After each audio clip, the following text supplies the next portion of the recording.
You have 2 minutes. You have 2 minutes. You have 2 minutes.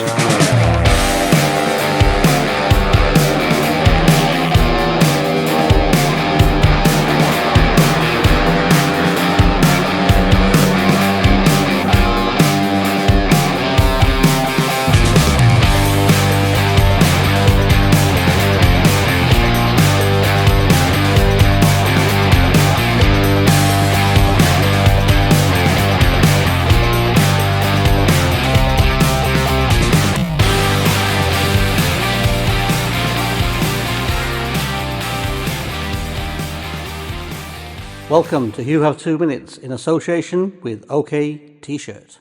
Welcome to episode 2 of You Have 2 Minutes, and tonight I'm delighted to be joined by SCB referee Christina Turnbull. Christina, how are you doing? I'm very well, thank you. Nice to be here. Thanks for having me. How are you? Yeah, I'm good, thanks. First of all, we're going to start off with where it all began. How did you get into Speedway first as a supporter? Well, I've been going to Speedway since I was a twinkle in my daddy's eye. So my parents, they went to White City, Glasgow. They were young. So, you know, from no age, I was going to Speedway with my folks. Obviously, Glasgow had a bit of a tumultuous tenure in various different places. So, although I was along when I was young, it was different tires. Glasgow rocked up. I suppose it really started at Shawfield for me when I was a teenager, and yeah, I spent most of my formative years then travelling down on a coach to watch Glasgow away. So yeah, it's in the family, and yeah, I just carried that on. When did the switch come in where you fancied transitioning from a supporter to a referee? How did that come about? So you get a little bit older and you realise there's more out there than Speedway. There's university and alcohol and boys and stuff like that. So we kind of parted company then in my 20s, and I left the country for work. I was out in Germany, and I come back to the UK, and I moved down to Brighton. I moved back down to Brighton, and Eastbourne were on the telly.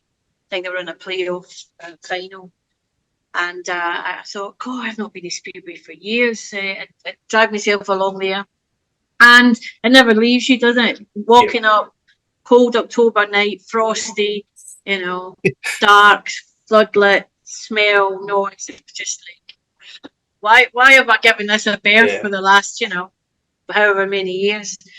So that kind of piqued my interest again, and I thought, you know what, I needed something to do, really, and I thought, I wanted to be involved. Wasn't going to make much of a rider.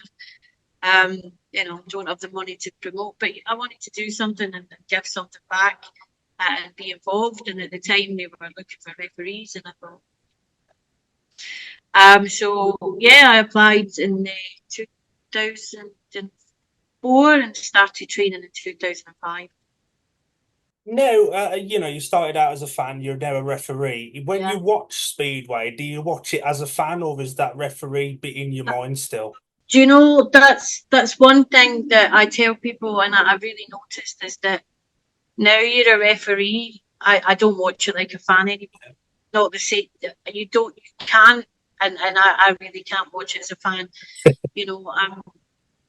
Don't get me wrong, I love going and I love watching it, but you watch it slightly differently, and you pick up different things, like the air fence is deflating, or someone's duct deflector's missing, or why is that gate not shut? And you find yourself maybe not concentrating on what the fans are concentrating on at the base of the front. There's always that little bit. So never quite as engrossed in it as you were as a fan, but still really enjoy it. But yeah, you do watch it differently.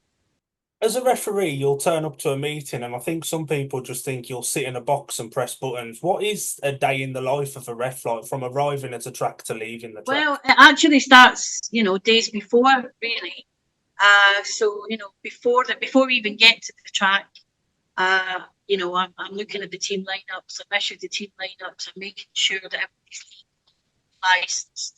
The teams meet the regulations, so there's no illegal riders being bailed in there, you know, checking things like, you know, have they, you know, are they suspended?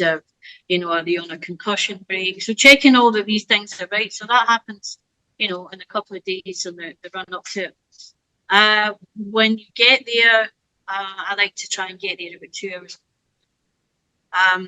And we've got lots of things to check. Obviously, we've got the track to check, make sure everything's safe and the track's hopefully consistent and safe. Everything's where it should be. You know, everything meets the standards of the regulations and the license of the track.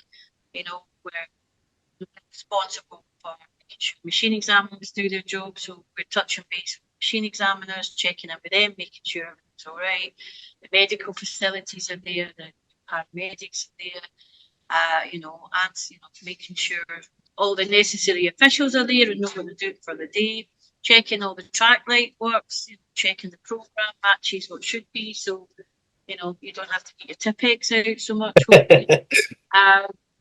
You know, and dealing with any of the things that kind of can come up. So sometimes you can go to a meeting and you can walk the track and everything's fine and everybody knows what they're doing and there's no drama and you can go and have a cup of tea, and then other nights all hell breaks loose, something's fancy going down, somebody's sick, you know, there's machine examiner show, the protest on a bike in June, or someone's should be riding or whatever. So yeah, there's always the same set amount of things to do, but sometimes that can take a little bit longer and sometimes, but I always like to have the time just in case anything goes that deviates from the norm, so that I've got plenty of time to hopefully deal with it in a calm manner and get myself off.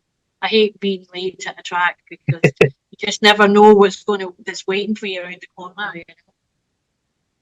With most tracks, the referee's box is kind of up and out the way, and it's kind of, you know, you're in your own little world. But I know a couple of tracks, I think Paul's one of them, where the supporters are just in front of you. Can that be quite intimidating to have them just there and only like a window and a door separating you? Well, I probably shouldn't confess this, but I bribed them with chocolate at Pool just to try and keep them quiet, you know, keep their mouth full so that they're not shouting at me. But no, I know, see, no, it's I'd say the majority of times in that situation, it's not so much intimidating, but there is a bit of banter, and I take it, you know, it's never nasty, and I always take it in the spirit that's intended. And most people, I find, even if they are a bit out of the decision, you know, I'm always more than happy to talk civilly to someone about the decision. But yeah, it does add to the, you know, there's a couple of hundred eyeballs looking at you as if to say, you're never going to do that, are you, ref? And you think, oh, here it comes, you know, to play the panto villain. But yeah, and never in a bad, nasty, and intimidating way, you know. So that's a good thing. Do you think referees are a little bit underappreciated? You know, you make a decision, especially before BSN and replays came in, you made a decision based off how you saw it the first time. Yeah. Underappreciated, I think. I don't know if that's the right word. Maybe misunderstood. Yeah. But someone has to make the decisions, don't they? And even with replays, we still get told we made the wrong decision. And, you know, you've probably watched a replay and you think he's touched them and everybody else is going, no, he's not, vice versa. So everybody sees it slightly differently. And somebody has to do it. But underappreciated, maybe a little bit, but you know, we're not there to be loved. We're there to provide a function, and if we weren't there wouldn't be Speedway. It would be total chaos. So, you know, I'm as bad as anybody. I still have abuse of it, whether it's in football or in the nicest possible way. Of course, my colleagues, you know, you kind of you realise that, you know, you're never gonna get it right in everybody's eyes. And we've all been there as a supporter, you know, if you're on the terrace, it's completely different. You know, you can see everything on the track. And we've, you know, I've done this before. I've watched a replay back on the TV when I've got home and I was like, oh, maybe they have got it right. Is it just you have to make a decision in that moment, and the longer it takes, the more difficult it is if it's a decision that goes against somebody? Well, yeah, I think when there is no replay available, and it's back to, you know, old school, I think it's easier for people to accept the decision because, it's happened. It's a split second. You don't get to see it again. You've got reaction. And I think over the course of the year, every Speedway supporter will tell you, there'll be decisions you think, how the hell did we get away with that one? And there'll be decisions where they think, we were absolutely robbed. But over the course of the season, I think they balance themselves out. When you start adding more and more views, so when I make a decision, and I think most of my colleagues are the same, you still make the decision there and then, and you use the video or the replays to confirm your decision. And I'd say the majority of the time it's right, but sometimes you get that one angle that you would never have seen otherwise. Yeah. And you go, oh, from here I can't see that. Yeah. But from there you could. So you can make a decision based on that. But yeah, it's a bit like offside and longer because the refs having to think about this one, aren't they? But I mean, it is helpful. But as you say, sometimes you've got 7 or 8 replays, and you're thinking, I'm just going to use this to confirm what I think.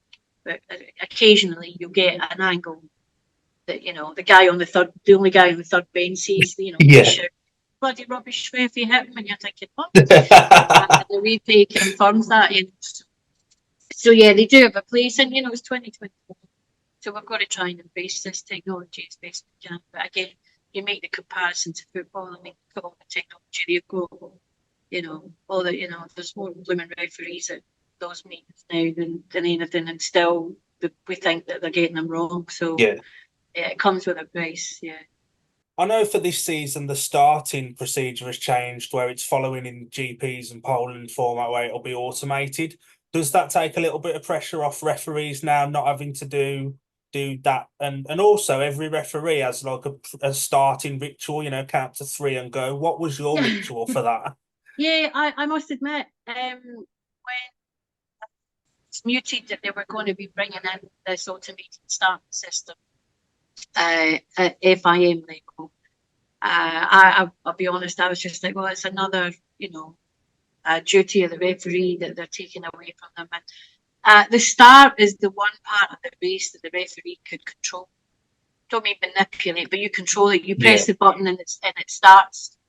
And I was a little bit sceptical about how that was going to feel, because every box is slightly different. There's a slight delay. There's a different delay to the tapes going up to when you press the green light. You have to get used to it. You have to get used to that. But I've used it at FIM, and after the first couple of goals, I mean, it's like, when's the tapes going to go up?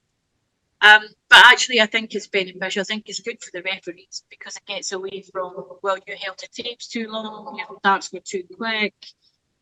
So that takes all that away.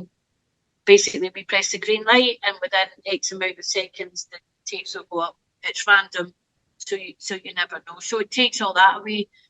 And it's amazing how riders can sit still at the start when they don't know when the tapes are going to go up. So yeah, again, we're human. So even though when we think we've been a little bit varied in the starts or whatever, how I count to 2 seconds is completely different to how somebody else counts to 2 seconds. And, riders can kind of get an idea, and it should be about skill. It shouldn't be about anticipation. Yeah.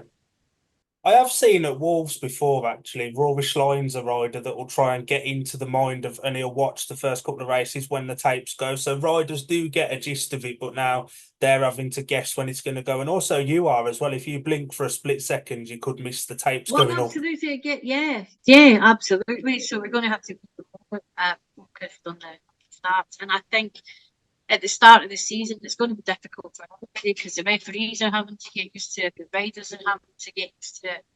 But it will settle down, and I really think it will be beneficial, because the riders will get to the first bench based on on the reaction times and their ability, and not by rolling or jumping or anticipating the start.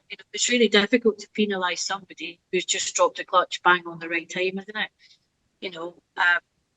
So yeah, I think it's a good thing. I really do. And you touch on there as well, riders who drop the clutch at just the right time, but it may be a split second too quick, and sometimes they'll be warned, or sometimes they won't get a warning. Is that a referee's way of like saying, "Oh, I made a mistake. You know, I won't warn you for that one because it was just a good start"? It's what I always try and explain is that, like I said it earlier, every starting mechanism is slightly different, so there's a slightly different delay. And I'm actually the only person in that stadium that knows when I press the buttons. So sometimes when you think a rider's, when you watch it, you think that rider's just made the perfect start. But I know that you can't be quicker than me. Yeah. You couldn't have got out the gate that quick because I haven't pressed the button yet, or the tapes haven't gone up yet. But as for warnings, again, I think they have a good and bad thing. You know, it's something that hangs over the rider's head for the rest of the meet. Is that detrimental to them? Possibly, mentally. They're thinking, you know, is it a good thing? Because they are thinking like that. But no, a warning's there. There's a rule in the rule book for it. We should use it the correct way. We shouldn't be to go, I think I've made a mistake, or that. If you've, you know, I think if a rider moves and penalises themselves, then, you know, there's another debate to say, well, should you bring it back and give it a go? Because you know as well as I do, you know what will happen. Yeah. He's been pulled back for jumping the tapes, and in the rerun, he's going to hit it bang on, and think, you know, and then you're the devil incarnate again on you. Why did you bring that back? But then, if he's moved, has he also disturbed somebody on the other gates? Has he put them off and maybe penalised them? So, yeah, there's the whole starting procedure and warnings we could be here talking about. What could be? Often in Grand Prix more than British League, but you'll see a rider go to the phone and vent, and more often than not, they will just end up slamming the phone down and nothing will get resolved. But is it important for them to have that lifeline, you know, that connection to the ref to explain, even though they're probably not listening? I'm a great believer in the fact that you know, civility costs nothing, and the least I can do is, if they're going to be civil and ask the question, then the least I can do is give them my explanation for why I've disqualified them or I brought the start back. You know, we don't have to speak to riders. The rules say we don't have to speak to riders. But for me, I think it's the right thing to do. Am I going to change my mind? No. Are they going to try and plant a seed, or, you know, try and encourage me to think a different way later on? Absolutely not. But they are entitled. You know, they've just gone hurtling through a fence at 67 miles an hour. It's testosterone, it's adrenaline. You know, rightly or wrongly, they're aggrieved. So as long as, you know, it's not too expletive, and I have to say, never really. I mean, I've had some irate riders on the phone, a few smashed telephones in the pits. Nicky Pedersen. Yeah, to name it. Well, not me personally, but to name a few. Yeah, and I get it. It's, you know, you don't want to be disqualified, and really, at the end of the day, the only people that really know what happened are the riders involved. Yeah. You know, if you've hit someone, you're adamant you didn't. You're going to see that all day long. But I think it's right that the riders have the opportunity to at least ask their ref. And at FIM, it is a stipulation that you can't be asked to explain your decision. Once you've explained it once, that's it. But I think just out of courtesy and respect for the people that you're working with, then the least you can do is, they know you're not going to change your mind, but, you know, then, you know, Lawrence will tell you lots of stories of team managers phoning up with irate riders next to them, and they're going, "Yeah, you're all right, ref. Yeah, it's on. Yeah, it's fine. Just yeah. Oh, I'm going to hang the phone up now because I'm really annoyed." Okay, you know, because again, they're supporting the rider, backing the rider, and that's. Yeah, I there's another school of thought that says, you know, by letting them phone and maybe getting a little bit upset, you open them up to fining them. But as I say, as long as they're not too OTT, I mean, back in the day when the telephones used to be mic'd up on Sky and things like that, some interesting phone calls. Made for good television, I think. And you're an FIM registered referee as well. How was it Yeah. to adapt from league refereeing to individual, Grand Prix refereeing? It's a very different experience because at a British Speedway meet, you are responsible and have supreme control for absolutely everything. At FIM, you actually just go into referee because you're part of the jury. So you've got a jury president who's worrying about things like licenses and these, and so yeah, it's a very different experience. You go there and you conduct practice, and of course you walk the track and you check facilities and things, but you're actually part of a team. And although during the meeting you have supreme control and you're in charge of the meeting, you don't have all the other stuff to worry about so much, which is actually really nice. You basically just, as people go, you basically go and press buttons. So, although it's that can always lead to problems, can't it? So yeah, it's again this slightly different process. Remember the FIA rule books, of which there's 10. So you've got to remember that you've slightly different rules sometimes to what we have in British, because that keeps you on your toes. And with riders, when October comes, they like to have their time off and their off period. Is it also important as a referee for you to get your 5 or 6 months off to refresh and, to go again? Yeah, absolutely. I mean, because, this March to, with the FIM as well, you've got all your domestic duties plus maybe, I don't know, 5 or 6 international trips, which are weekends. So yeah, it's nice for everybody to take a break. There's lots of things going behind the scenes that you just again. I'm not coming back next year. I can't deal with this. But by the time Christmas comes, it's just like you've something about in it for all the stuff. Do you have like a seminar just to go over the rule book again? Because there's always little changes that are made just to refresh on that. We do, and the seminar for the SCB, the British Speedway, that was last weekend.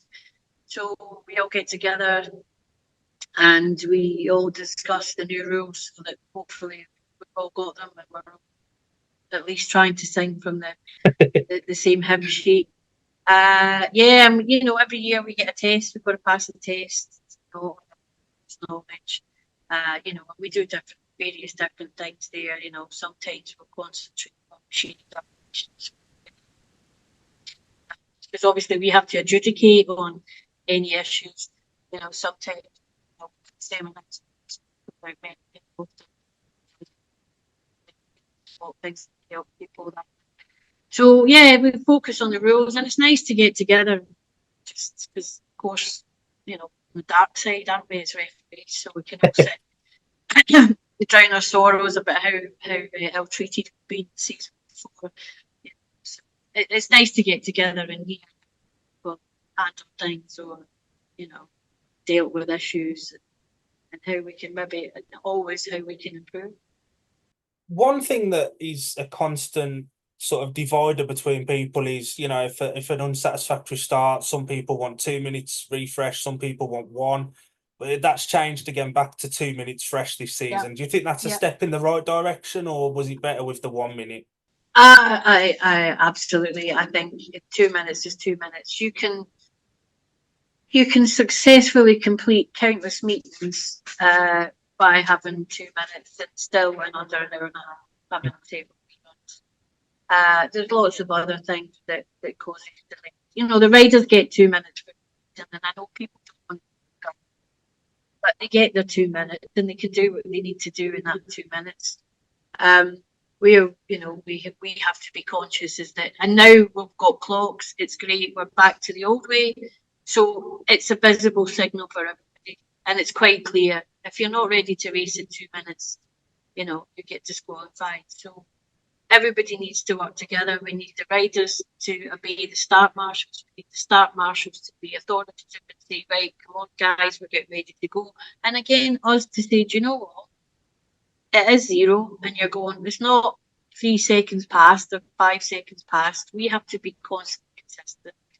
And, you know, when the clock says 0, if you're not sat at the takes ready to go, then, and again, you know, riders will get used to that. They'll know that, do you know what, if I'm not there, I'm getting bumped and I'm losing money. So I think the 2 minutes is more than adequate. And if we, you know, we can still run timely meets with people following that. And just finally to touch on, you know, because ultimately we're all still fans, you know, even, you know, you doing your job, you're still a fan. We've got some big names coming back to British Speedway this Fabulous, year. isn't it? Is that another step in the right direction for British Speedway Absolutely. with what Phil Morris is trying to achieve? Yeah, absolutely. I mean, Phil's bringing his knowledge and his expertise, you know, with FIM and Grand Prix, and bringing that in and then trying to make it a little bit slicker. But, you know, it's just helping and encouraging the track staff to look at things differently, speed things up, and all the officials, us as well, and trying to bring us all in line. So that's a good thing. You know, we want to be the best, don't we? So we've got to strive to be the best. So Phil coming in and bringing in, you know, a lot of the processes and procedures that we use at FIM to try and run a slicker show is great. And to see some of these big names coming back, it's where British Speedway should be. I mean, I know we've got a long way to compete in Poland, but at the end of the day, it's still 4 great riders on a good track, just providing entertainment, you know. So yeah, it is a step in the right direction. And riders coming through as well. You know, look at who we've seen in the last couple of years. So, you know, it's not as dire as everybody makes it out to be. Yeah. You know, it's always very much doom and gloom, but look at some of the young talent.